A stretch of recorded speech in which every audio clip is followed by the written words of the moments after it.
নমস্কার বন্ধুরা, পম্পার কিচেনে আপনাদের সকলকে স্বাগত। আজ আমি আপনাদের সাথে শেয়ার করব নরম তুলতুলে স্পঞ্জি চকলেট কেকের রেসিপি। চকলেট কেক আমরা নানা রকমভাবে বানিয়ে থাকি, তবে একদম সহজ পদ্ধতিতে বানানো এই কেকটা একবার হলেও আমার মতো ট্রাই করতে পারেন। এটা দেখতে যেমন সুন্দর, খেতে তেমনই অপূর্ব অসাধারণ। বাচ্চা থেকে বড় যাকে বানিয়ে খাবেন সেই আপনাকে ভীষণ প্রশংসা করবে। আর এটা এতটাই নরম তুলতুলে, মুখে দিলেই দেখবেন মিলিয়ে যাবে। তাহলে চলুন দেরি না করে আজকের এই অপূর্ব স্বাদের চকলেট কেকের রেসিপিটা দেখে নেওয়া যাক। আজকে যে কেকটা বানাবো তার জন্য দেখুন এখানে সাদা তেল দিয়ে দেবো 2 চামচের মতো, খুব বেশি নয়, 2 চামচ দিলেই হবে। 1 কাপ দিয়ে দেবো লিকুইড দুধ। ওই একই কাপে মাপ করে 1 কাপ আমি দিয়ে দেবো ব্লেন্ড করে নেওয়া মিছরি। এবারে 3টে উপকরণ আমি খুব ভালোভাবে ব্লেন্ড করে নেব। এটাকে ব্লেন্ড করতে করতে দেখবেন ঘনত্বটা কিন্তু অনেকটা ঘন হয়ে যাবে। তো সেই পর্যায়ে জানবেন এই ব্যাটারটা একদম পারফেক্ট রয়েছে। এই ব্যাটারটা যত সুন্দর করে বানাবেন আজকের কেকের রেসিপিটা ততটাই কিন্তু পারফেক্ট হবে। 10 মিনিট ধরে এটাকে আমি খুব সুন্দর করে ব্লেন্ড করে নেব। 10 মিনিট সময় দিয়ে এটাকে আমি খুব সুন্দর করে ব্লেন্ড করে নিয়েছি। এবার একটা ছাঁকনি নিয়ে নিলাম, এর মধ্যে দিয়ে দেবো গমের আটা। এই কাপের মাপ করে 1 কাপ, এই কাপের মাপ করে 1/2 কাপ আমি চিনি দিয়েছি, 1/2 কাপ দিয়েছি লিকুইড দুধ, আর 1 কাপ দিয়েছি গমের আটা। ওই একই কাপের মাপ করে এখানে 1/2 কাপ দিয়ে দেবো সুজি। এই চামচে 3 ভাগের 1 ভাগ দিয়ে দেবো বেকিং পাউডার। খাবার সোডা বা বেকিং সোডা দিয়ে দেবো একদম অল্প করে। এবার সমস্ত উপকরণ খুব ভালোভাবে আমি চেলে নেব। এইভাবে চেলে নিলে কেকের ব্যাটারটা একদম পারফেক্ট হবে, খুব স্পঞ্জি হবে, নরম হবে, তুলতুলে হবে। তো চেষ্টা করবেন এইভাবে উপকরণগুলো একটু চেলে নেওয়ার। এবার সমস্ত উপকরণ খুব সুন্দর করে আমি ব্লেন্ড করে নেব। আবারও দেখুন 1 কাপ আমি লিকুইড দুধ নিয়েছি, অল্প অল্প দেবো আর মিশ্রণটাকে রেডি করে নেব।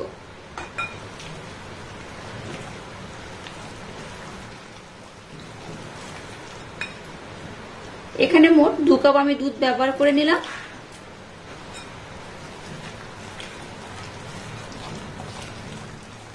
আবারও 1/2 কাপ নিয়েছি।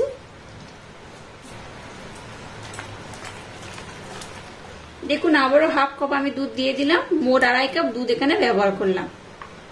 আপনাদের হাতের কাছে লিকুইড দুধ না থাকলে দুধের পরিবর্তে জলও ব্যবহার করতে পারেন। এবার মিশ্রণটাকে আমি 10 মিনিটের জন্য রেস্টে রেখে দেবো, কারণ যেহেতু আমি সুজি ব্যবহার করেছি সুজিটা অনেকটা ফুলে যাবে, তাই 10 মিনিটের জন্য রেস্টে রেখে দেবো। তারপর আমি দেখাবো ব্যাটারের ঘনত্বটা কেমন হবে আর কেমন হলে আজকের রেসিপিটা একদম পারফেক্ট হবে। 5 মিনিট পর আমি ফিরে এলাম। এখানে এবার কোকো পাউডার দিয়ে দেবো 2 চামচ। কোকো পাউডার দিয়ে এটাকে আমি আবারও খুব সুন্দর করে ব্লেন্ড করে নেব। আবার আমি 1/2 কাপ দুধ নিয়ে নিয়েছি। আবারও মিশ্রণটাকে আমি খুব সুন্দর করে রেডি করে নিয়েছি। আবার এটাকে আমি 10 মিনিটের জন্য রেস্টে রেখে দেবো। তারপর আমি নেক্সট স্টেপ আপনাদের সাথে শেয়ার করব। প্রথমে 5 মিনিট, পরে আবার 10 মিনিটের জন্য এটাকে আমি রেস্টে রেখে দিয়েছিলাম। এবার দেখুন ঘনত্বটা কেমন হয়েছে। ঘনত্বটা এইরকমই হবে, তাতে করে কিন্তু আজকের কেকটা একদম পারফেক্ট হবে। একদম শেষে ভ্যানিলা এসেন্স দিয়ে দেবো 1 চামচের মতো। আবারও সমস্ত উপকরণ একবার ভালোভাবে ব্লেন্ড করে নেব। এবার দেখুন একটা কেক টিন আমি নিয়ে নিয়েছি, এর মধ্যে একটু তেলের প্রলেপ লাগিয়ে দিয়েছি, আর একটা এখানে রোল পেপার দিয়ে দিয়েছি। এবার এই মিশ্রণটাকে আমি এই কেক টিনের মধ্যে দিয়ে দেব। এবার উপর থেকে কিছুটা টুটি ফুটি আমি দিয়ে দেব।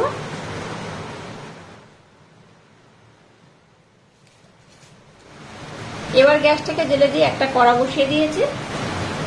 কেক টিনটাকে এবার এখানে আমি বসিয়ে দেবো এইভাবে।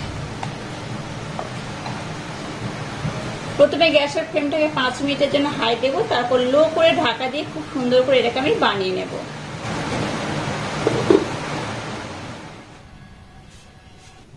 আধা ঘন্টা পর দেখাচ্ছি, দেখুন কেকটা খুব সুন্দরভাবে রেডি হয়ে গেছে। আর এই দেখুন, দেখে বুঝতে পারছেন কেকটা খুব ভালোভাবে হয়ে গেছে। এবার একটা টুথপিক নিয়েছি, এটার মাধ্যমে আমি আপনাদের দেখিয়ে দেবো কেকটা হয়ে গেছে কিনা।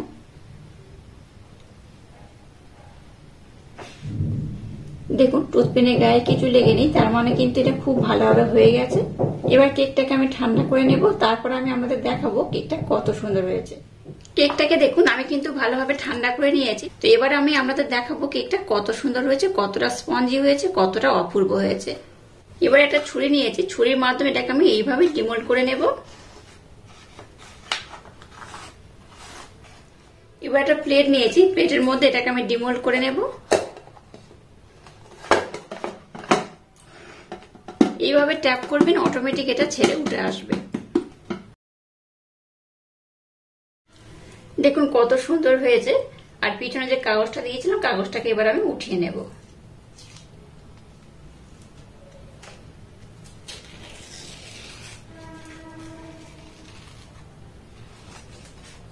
দেখুন পিছনের পোর্শনটা কত সুন্দর হয়েছে, আর সামনটা তো খুবই সুন্দর হয়েছে।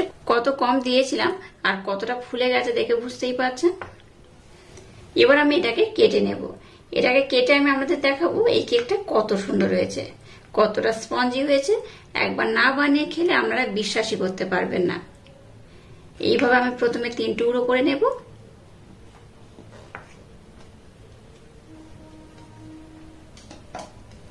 দেখুন আমি দেখাচ্ছি, দেখুন কতটা জালিদার হয়েছে, কতটা স্পঞ্জি হয়েছে, দেখে বুঝতেই পারছেন কতটা অপূর্ব হয়েছে।